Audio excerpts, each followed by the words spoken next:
എന്ന് വെച്ചാൽ എന്ന് വരെ എനിക്ക് ആയുസ്സുണ്ട് അന്ന് വരെ ബുധനാഴ്ച ദിവസം ഞാൻ നോൺ വെജ് ഞാൻ കൂട്ടത്തില്ലെന്നൊരു ഞാനൊരു നേർച്ചയായിരുന്നു. അപ്പം എനിക്ക് ബുധനാഴ്ച ദിവസം ഭയങ്കര ഇഷ്ടമുള്ള ദിവസം, മാതാവിൻ്റെ ദിവസമുണ്ട്. അപ്പം ഞാൻ പണ്ട് മുതൽ ആഗ്രഹിച്ചിരുന്നു ഒരു ബുധനാഴ്ച ദിവസം എനിക്ക് പോകാൻ പറ്റണമെന്ന്. ഞാൻ ഒന്നാമത് നോക്കിയപ്പോൾ കൃത്യമായിട്ടതൊരു ബുധനാഴ്ച ദിവസമാണ്. അപ്പം ഞാൻ എന്താണോ ആഗ്രഹിച്ചത് അത് തന്നെ മാതാവ് നൽകി എന്നെ അനുഗ്രഹിച്ചു. പിന്നെ ഒരു കാര്യം പറയാനുള്ളത്, രണ്ടാമത്തെ അത് ഞാൻ സിസ്റ്ററിനോട് പറയാൻ വിട്ടുപോയതാണ്. എൻ്റെ ചേച്ചി ഇതുപോലെ അവിടെ ജോലി ചെയ്യുവാണ്. അപ്പം അവിടെ അറിയാം നമ്മുടെ നാട്ടിലെ പോലെ ചെറുതായിട്ട് എന്തെങ്കിലും ഒരു മിസ്റ്റേക്ക് പറ്റിയാൽ പോലെ അവിടെ വലിയ പ്രശ്നമാണ്.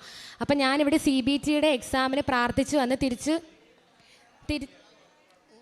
ഞാൻ തിരിച്ചു പോകാൻ നേരം ഏകദേശം ഒരു അമ്പലപ്പുഴ ആയപ്പോഴത്തേക്ക് എൻ്റെ സിസ്റ്റർ വിളിച്ചിട്ട് പറഞ്ഞു ഇതുപോലെ എന്തോ ഒരു പേഷ്യൻ്റ് എനിക്ക് കരഞ്ഞ് പറഞ്ഞുകൊണ്ട് എനിക്ക് ക്ലിയറായിട്ട് മനസ്സിലായല്ലോ. പറഞ്ഞ് ഒരു പേഷ്യൻ്റ് അവൾ നോക്കണമായിരുന്നു. നോക്കിയ സമയത്ത് ഇങ്ങനെ നമുക്ക് അവേഴ്സ് വെച്ച് വൈറ്റൽ സയൻസും പേഷ്യൻ്റെ കണ്ടീഷനൊക്കെ നോക്കണം. അപ്പം അവളുടെ പറഞ്ഞ സമയത്തിനെല്ലാം അനുസരിച്ച് അവൾ നോക്കിയായിരുന്നു. പക്ഷേ പേഷ്യൻ്റ് പെട്ടെന്ന് എന്തോ സംതിങ് കാണിച്ചിട്ട് പേഷ്യൻ്റെ സാച്ചുറേഷൻ കുറഞ്ഞു പോയി. അത് അവളുടെ ഭാഗത്തു നിന്ന് മിസ്റ്റേക്ക് അല്ലെന്നാണ് അവൾ പറയുന്നത്. കാരണം മീൻസ് അവളോട് പറയുന്ന ടൈമിൽ അവൾ കൃത്യമായിട്ട് നോക്കി. പക്ഷേ എന്നാലും ഇടയ്ക്ക് അവൾ ചുമ്മാ പേഷ്യൻ്റ് സാച്ചുറേഷൻ നോക്കിയപ്പോഴാണ് കുറവെന്ന് കണ്ട് അങ്ങനെ പേഷ്യൻറ്റിനെ പെട്ടെന്ന് എമർജൻസിയിലോട്ട് മാറ്റി.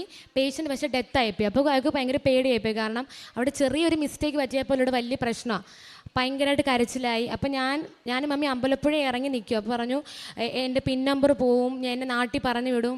പുള്ളിക്കാരി ഭയങ്കര ടെൻഷനും വെപ്രാളമൊക്കെ ഉള്ളതാണ്, ഭയങ്കര പേടിയുള്ള കൂടത്തില്ല, നമ്മളെയും കൂടെ പേടിപ്പിക്കും. അപ്പം ഞങ്ങൾ ഇവിടെ വന്ന് ഞാനും മമ്മിയും തിരിച്ച് അമ്പലപ്പുഴയിൽ നിന്ന് ഒന്നുകൂടി ഇവിടെ വന്ന് പ്രാർത്ഥിച്ചിട്ട് പോയി. ഞാൻ പറഞ്ഞു മാതാവി ഒന്നും ഉണ്ടായിരിക്കില്ല. കാരണം ഒന്നാമത് അവളുടെ സൂപ്രണ്ട് ഫിലിപ്പീൻസാണ്.